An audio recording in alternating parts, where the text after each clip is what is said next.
আমরা তঞ্চঙ্গা সম্প্রদায়ে এখানে নৃত্য পরিবেশন করেছি আমি এবং আমার সঙ্গীরা। আমাদের খুবই ভালো লেগেছে। আমরা আশা করি ক্ষুদ্র নৃগোষ্ঠী ইনস্টিটিউট আবারও এমন অনুষ্ঠান আয়োজন করুক। আমাদের যে জাতিগোষ্ঠীদের নিজস্ব ঐতিহ্য সংস্কৃতি প্রত্যেকটা কিছু তুলে ধরার এখানে এটাই বোধহয় একটা প্ল্যাটফর্ম, এবং আমি চাই প্রতিনিয়ত যাতে করে প্রত্যেকটা বছর এই ধরনের কিছু আসুক। কারণ যখন আমরা লোক সংস্কৃতির কথা বলছি তখন দেখা যায় যে নতুন কিছু আসছে, যেটা আমরা হয়তো বা নতুন প্রজন্মের মানুষরা এখনো পর্যন্ত সেটার ধারণা নেই।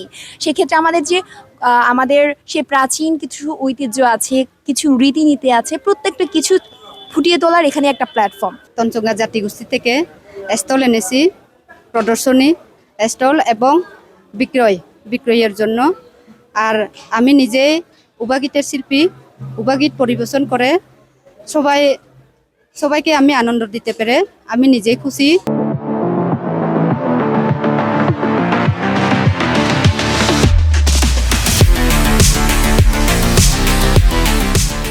এখানে 11টি আদিবাসী জাতিগোষ্ঠী বাস করে, কিন্তু যারা আমরা এখানে আসছি, যারা ঘুরতে আসছি, যারা পর্যটক আছেন, তারা শুধু পাহাড়কে জেনে গেছেন।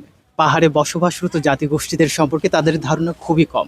এই জন্য আমি বলবো, এই যে আমরা যারা পাহাড়েও আছি, যারা মডার্ন জেনারেশনে আছি, জেনজি আছি, তারা আমাদের এই পাহাড়ের সংস্কৃতিকে তারা জানে না, তারা এখনও সেটাকে ধারণ করতে পারেনি। আমাদের যে শিকড় আছে, আমাদের যে সংস্কৃতি আছে, তা সেই সব কিছুকে জানার জন্য আমি জেনজি এবং যারা পর্যটক আছেন তাদেরকে আমন্ত্রণ জানাচ্ছি আমাদের এই লোকসাংস্কৃতিক উৎসব 2025-এ। আমরা চাই যে প্রতি বছর হচ্ছে এইটার মানে আপনার ক্ষুদ্র নৃগোষ্ঠী সাংস্কৃতিক ইনস্টিটিউট থেকে প্রতি বছর যাতে হচ্ছে আমাদেরকে সুযোগ দেখায়। অনেক ভালো লাগলো, অনেক সুন্দর সুন্দর জিনিস অভিজ্ঞতা হলো।